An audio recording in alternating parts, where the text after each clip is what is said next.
Hi, my name is Cheyenne. I'm 27 years old and I am in the process of getting the vertical sleeve gastrectomy, which is a form of bariatric surgery. I wanted to make this video to talk a little bit about the process so far. I am pre-op right now. Hopefully we'll be getting my surgery around March of next year. But the process has been very overwhelming and confusing so far, so I just wanted to make a video so other people had a resource where they could tell kind of what the steps are and how long they can be in between them and what it might look like for them. I started this process on July 17th of 2018 where I went to a seminar, and from what I've heard, a lot of these programs require you go to something like this.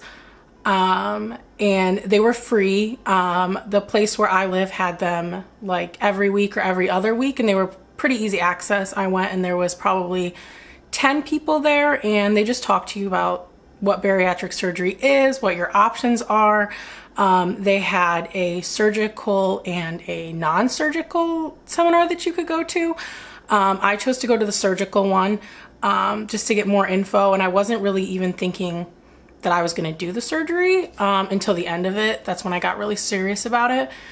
And the place I went, which is Swedish Medical, all the information about where I go and my stats and all that stuff is down below in the description. The seminar I went to was about 2 hours long. It was full of a lot of information I didn't know, even though I had researched weight loss surgery before. And it just so happened that the presenter at my seminar ended up being who my surgeon will be in the end, which was really cool because I kind of got to know what his thoughts were on the process and his background and that sort of thing. The place where I went, they would not schedule you for an appointment until you went to the seminar. So once you were at the seminar and they gave you all the information, they had you fill out a form at the end that asked what insurance you had, a little bit about yourself and maybe your eating habits and that sort of thing. You filled it out right there, and then you turn it in at the end, and with that they reach out to the insurance company to see if they cover it at all before they start you in the process. So they were really hands-on, and they promised to get back to me within 2 weeks, and they did. So at that point we scheduled the first appointment. They scheduled it for July 30th of 2018. They told me it was going to be about a 2-hour appointment because they wanted to fit in as much as possible, so I didn't have to keep going back to the doctor and taking off work and that sort of thing. So during that appointment, I met with a few different people. I met with the nurse practitioner, and I also got an EKG. All of this was really easy. They basically just took vitals, took my weight. They printed out this really cool paper. They had a special scale there that like told what percentage of your body was fat and which percentage was muscle and all this other stuff that they went through and explained to me about like water weight and how many calories I burn in a day without like exercise or anything like that. So it was all really insightful. Everyone was super nice, answered all my questions. And basically they just talk to you and get to know you and kind of explain the process to you and what's going to happen next. It was also during that appointment that they signed me up for the rest of the appointments that I would have throughout the process. And they signed me up for something called My Chart. And this is something I highly recommend if your hospital that you're working with has it available. It has been a great resource. It basically has all my appointments in it and all the follow-up information and that sort of thing. But the best part about it is that I can reach out to anyone on my team, and there will be a lot of people on your team, to ask them questions, and they get back to you within 2 days, just kind of like a texting thing. I have the app on my phone and it's really easy. So I actually just used it to reach out to my surgeon to find out if I'm gonna have to get an endoscopy, which is where they put the camera down your throat. I've seen a lot of VSG patients post about it on Instagram and say they had to get it, but I've never been scheduled for one or heard about it.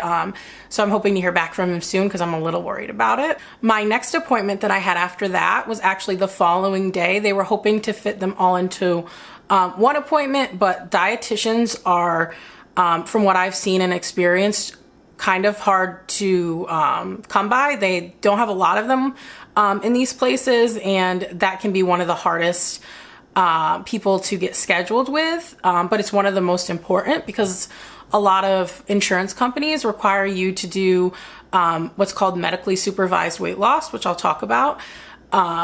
So it was really important that I get into the dietitian as soon as possible because I can't even schedule my surgery until that's done. So I said, give me the closest appointment to this date, and they just scheduled it for the next day, and I took it.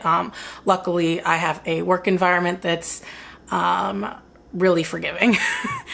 So I took off the next morning and I met with the dietitian. She was amazing. She asked me about my eating habits and what diets I've done in the past and that sort of thing, and just explained basic nutrition.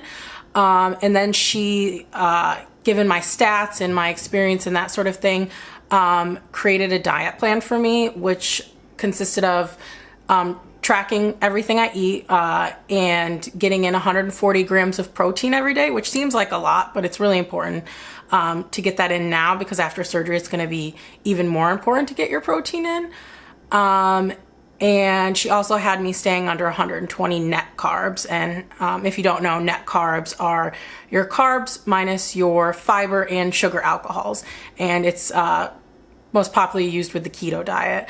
But 120 net carbs is a lot, so don't be afraid of that. During this appointment with the nutritionist, it was only an hour, but she also discussed what the insurance requirements were for me.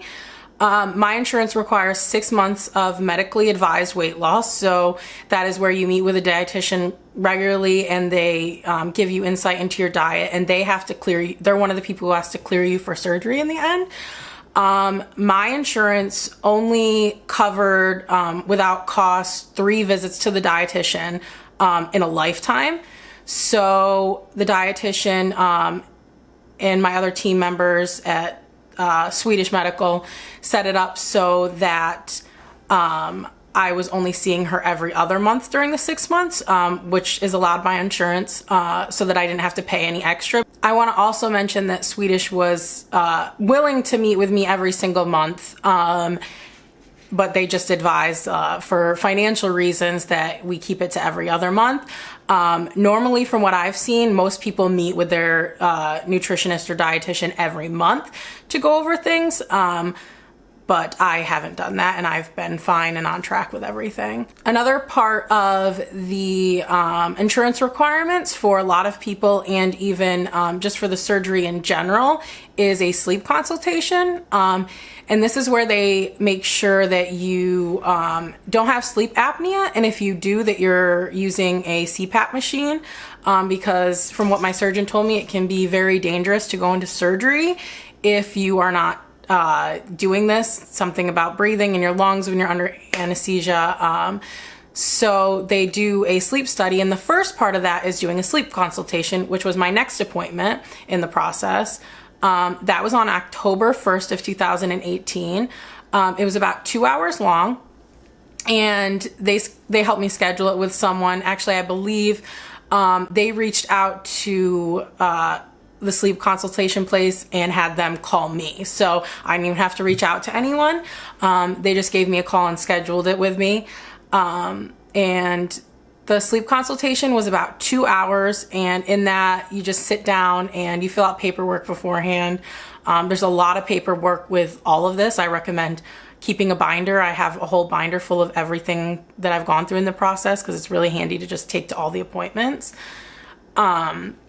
But during the sleep consultation, the doctor just talks to you about how you sleep, if you have a significant other, how they say you sleep, and anything that might indicate sleep apnea, like snoring and that sort of thing. And they talk for a while about what that can do for your health. And at the end of it, they will schedule you for the actual sleep study. And the doctor I worked with told me that a lot of people get an at-home sleep study, so they take a machine of some sort home and they sleep with it, but there can be a lot of errors with that, and people end up having to do what's called an in-lab sleep study. So that's where you stay in kind of like a hotel type thing, but they hook a bunch of wires up to you and watch you all night.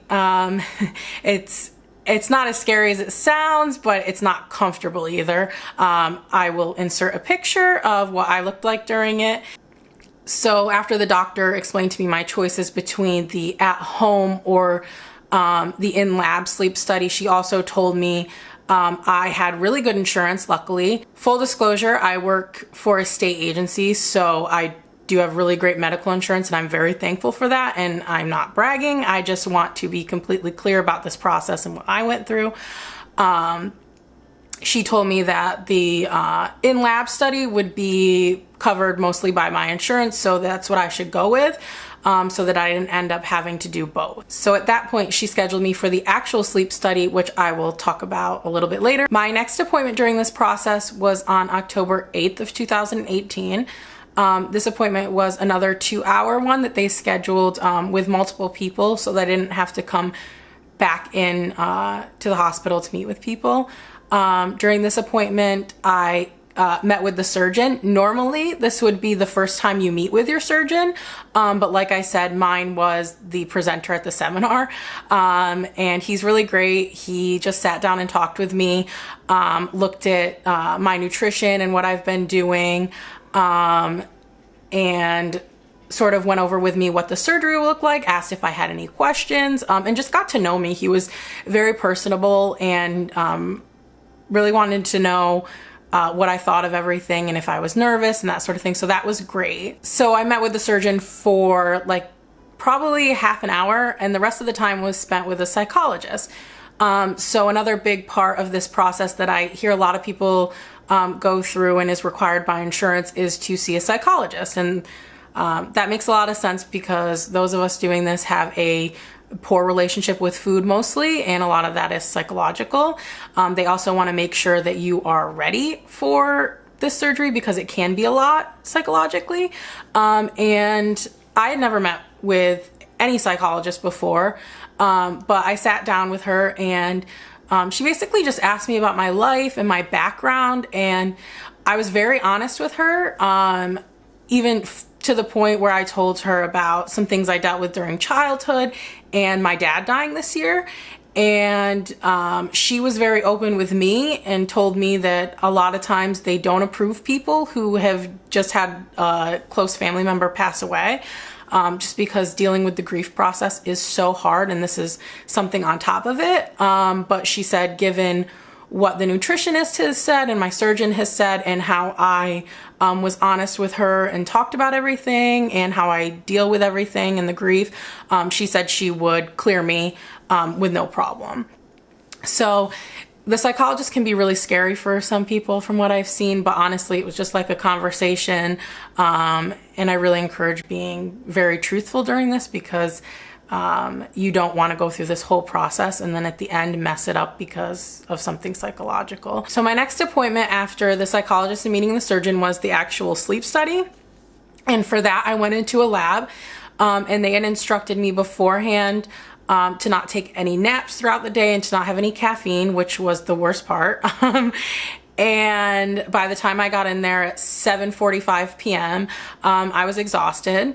But when you get in there, they have to spend a lot of time. They ask you some questions again, make you fill out a form. You have a person assigned to you that will explain the whole process to you, basically. If you need to go to the bathroom or anything, you can just alert them and they will help you because you're all wired up. They don't go into the bathroom with you, but they unhook the wires for you. And they wire you up, so they put the wires on your head. Again, I will show the picture of me for a minute so you can see what everything looked like. They put some glue in your hair. The place I went to had a shower so that in the morning I could shower before I went to work. I did it during a weekday. They put wires on your chest and on your legs. And they basically listen and watch you during the night while you sleep. I luckily had asked ahead of time if I could still bring my melatonin, which helps me sleep, and they said that was fine because it wasn't a prescribed sleep aid. So I got to take that, which was very helpful because sleeping with those wires on is not easy. And once you're ready for bed, the person that is assigned to you comes in and just like plugs you into a machine beside the bed and you go to sleep. You do have to turn off your cell phone, and you can't have any like music or anything playing. It has to be completely silent. But I fell asleep. I slept okay. It was fairly uncomfortable because you couldn't really roll around because there are so many wires, and I'm kind of a mover in my sleep. And the worst part was there was a nose thing that tracked your snoring, and that was just annoying because it kept moving and you could feel it in your nose. But overall, it wasn't that bad. The next morning I could have coffee, so even if I didn't get the greatest night of sleep, it was fine. They got back to me pretty quickly. It took about a week. And if I didn't mention, the sleep study was on October 23rd of 2018. And they just messaged me via my chart and told me I was cleared. I didn't have sleep apnea, luckily. My next appointment after the sleep study was on October 30th of 2018. And during that appointment, I had another 2-hour appointment where they scheduled multiple things. I met with the nutritionist again, who just looked at my logs on my phone. I use the app Berrytastic. But she also said MyFitnessPal is great, or you can have like a written journal. It's all up to you. And she just looked at what I was logging and how much protein I was getting and what I was eating. I'm sure it's not the same for every nutritionist. It's really based on what they think is right to clear you. But I had not logged quite a few days probably. I didn't log every day, but I was logging a majority of the time. And I also wasn't perfect the whole time. My insurance requires that I not gain weight during this process. They like if you lose some, but it's not required. So as long as I'm maintaining, it's fine. And as long as I'm showing that I'm making progress in learning about food and how my body works and what I need, and getting all my appointments done, they should clear me just fine. So she said I was doing great on protein. She asked me quite a bit about what I've changed. So that's a huge part of this process. A lot of people on your team will ask you what you're learning throughout it and what you're changing, and how you feel you're doing better and how you feel you could improve. So as long as you're making an effort, just keep going in the process and be honest with them.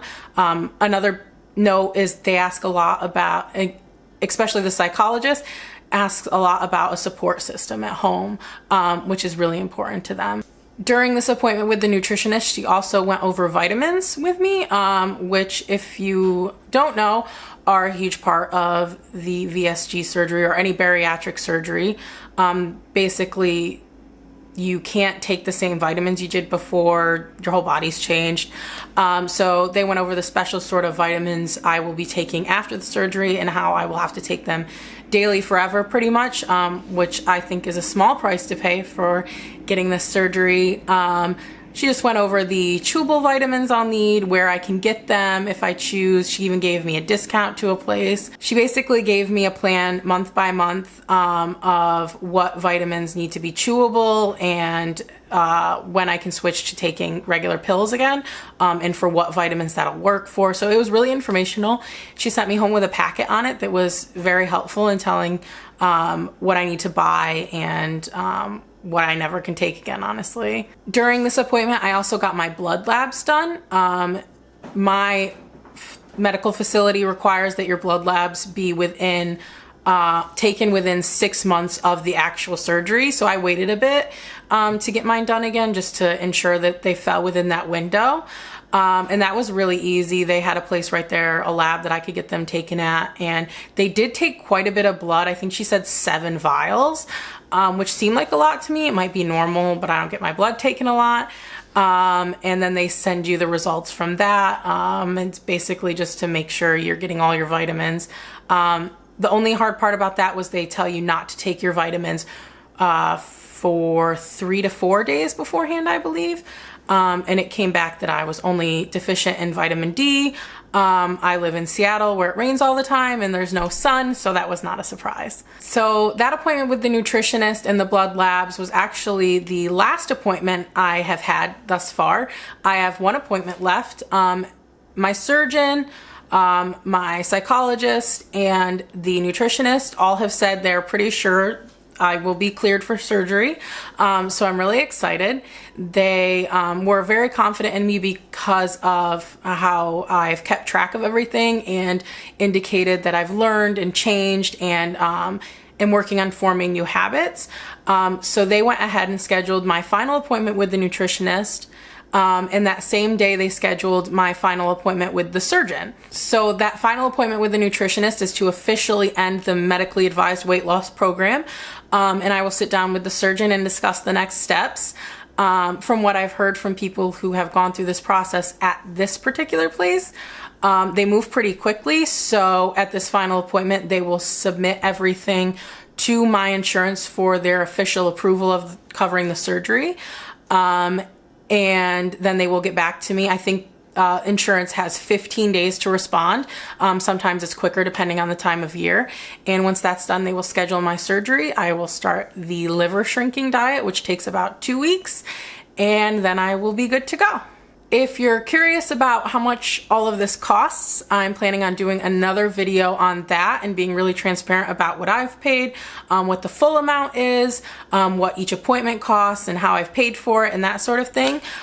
So please subscribe and give me a like and leave a comment. Let me know about your journey, and if you are considering it or have any questions, comment and I'd be happy to answer them. Thanks for watching.